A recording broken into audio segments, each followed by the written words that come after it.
নমস্কার। শুরু করছি আধ্যাত্মিকতায় সৌভাগ্য ও সমৃদ্ধি। আশা করি আপনারা সকলে খুব ভালো আছেন, সুস্থ আছেন। মায়ের কৃপায় সবাই সুস্থ থাক, এটাই চায়। মায়ের কৃপা যেন আমাদের উপর বর্ষিত হয়। আমরা আলোচনা করছি কালী কথা নিয়ে। মাঝে একটা এপিসোড করলাম বামদেবের, পরবর্তীতেও আরেকটা এপিসোড করব বামদেবকে নিয়ে। সেটা শুনে আপনারা বিহ্বল হয়ে যাবেন। তবে আজকে সেটা থাক। আমি আগের দিনে একটা এপিসোডে মা বিমলাকে নিয়ে বলেছিলাম। আজকে মা বিরজাকে নিয়ে বলবো। মা বিরজাও উড়িষ্যার জাজপুরে তার অবস্থান। আপনারা জানেন সতীপীঠের আর এক পীঠ মা বিরজা। তবে এই বিষয়ে অনেকগুলি দ্বিমত রয়েছে। ওখানে মায়ের কোন অঙ্গ পড়েছিল, কেউ বলেন মায়ের কোন একটি আঙুল পড়েছিল, কেউ বলেন মায়ের অন্য কোনো কিছু পড়েছিল। এই বিষয়ে অনেক কিছু বিতর্ক রয়েছে। আবার পুরাণ তত্ত্ব অনুযায়ী ব্রহ্মা একটি অভিশাপে ভুগছিলেন। তো তিনি সেই সময় এক যজ্ঞের আয়োজন করেন। সেই যজ্ঞ থেকে বিরাজমান হন মা বিরজা। পৃথিবীর সমস্ত মন্দিরের থেকে এই মা বিরজার মন্দির উড়িষ্যার জাজপুরে অবস্থিত এবং সেটি আলাদা। দ্বিভুজা হাত এবং তার মুখ, ওহ, এই মুখ দেখার জন্যই গোটা বিশ্ব থেকে কত মানুষ যে ছুটে আসেন তার নেই ঠিক।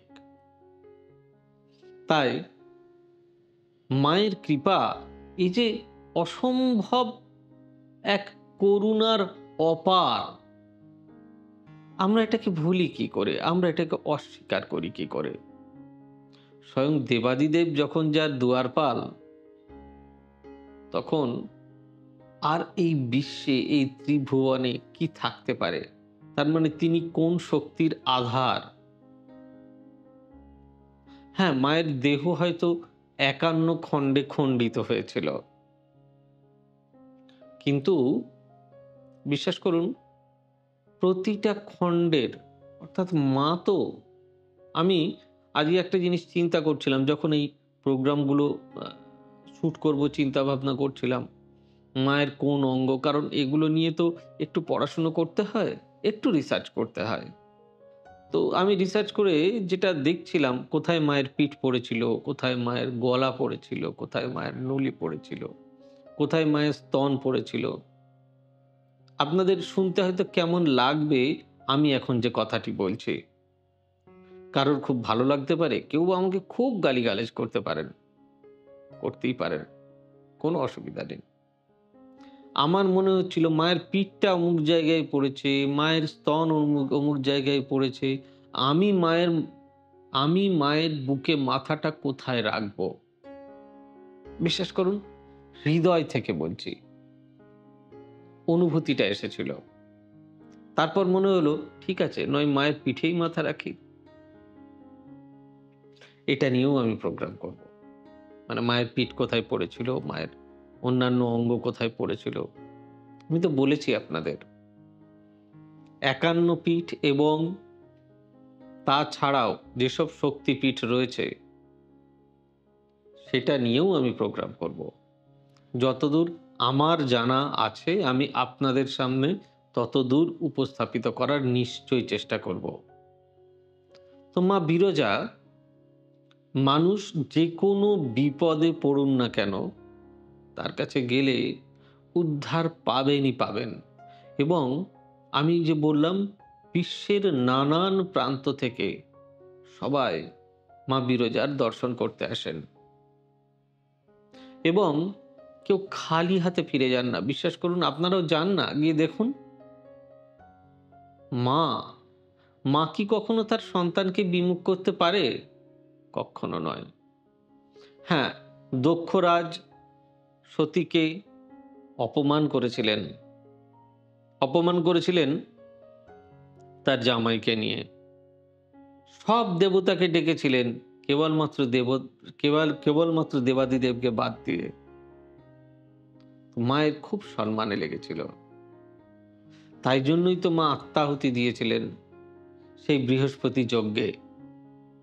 তাতেই তো দেবাদিদেব খ্যাপা বাবা খেপে গিয়েছিলেন।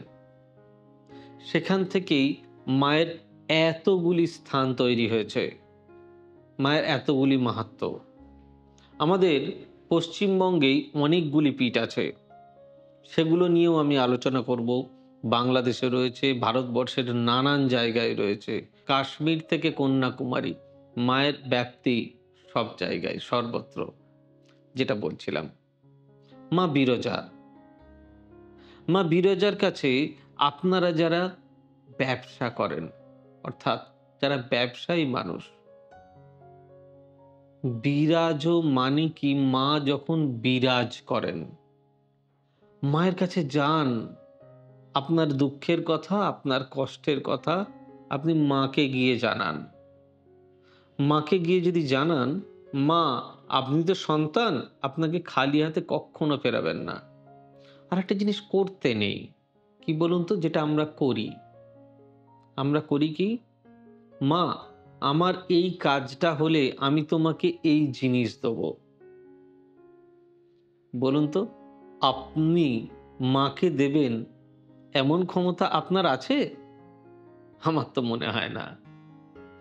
যিনি সর্বময় কর্ত্রী, যিনি সব কিছু দিয়ে আমাদের ভরিয়ে রেখেছেন, তাকে আমরা কি দেব? হ্যাঁ, আপনি মাকে এইটা বলতে পারেন, মা আমি তোমাকে ভক্তি দেব, তুমি আমাকে জ্ঞান দাও, তুমি আমাকে শক্তি দাও।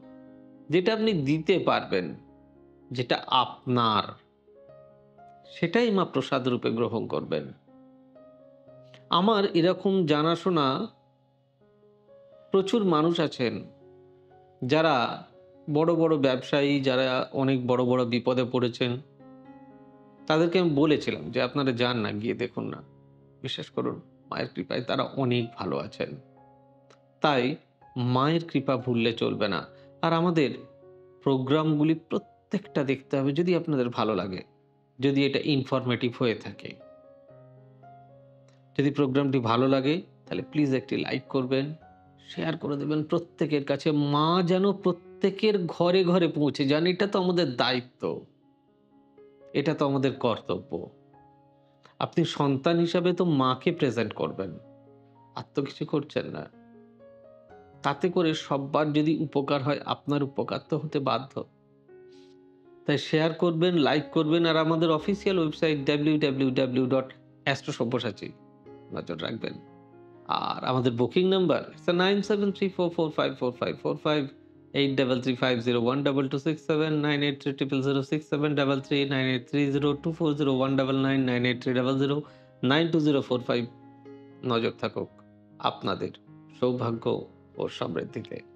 নমস্কার। এবার থেকে সব্যসাচী ব্যানার্জিকে পাওয়া আরো সহজ। আপনারা অনলাইন বুকিং করতে পারেন একটা সুন্দর নাম্বার দিয়ে, 9734454545। আপনারা পাবেন ফেসবুক, ইউটিউব এবং ইনস্টাগ্রামে। আপনাদের চোখ থাকুক সৌভাগ্য ও সমৃদ্ধিতে। চোখ রাখতে পারেন আমার ওয়েবসাইটে www.astrosavysachi.com।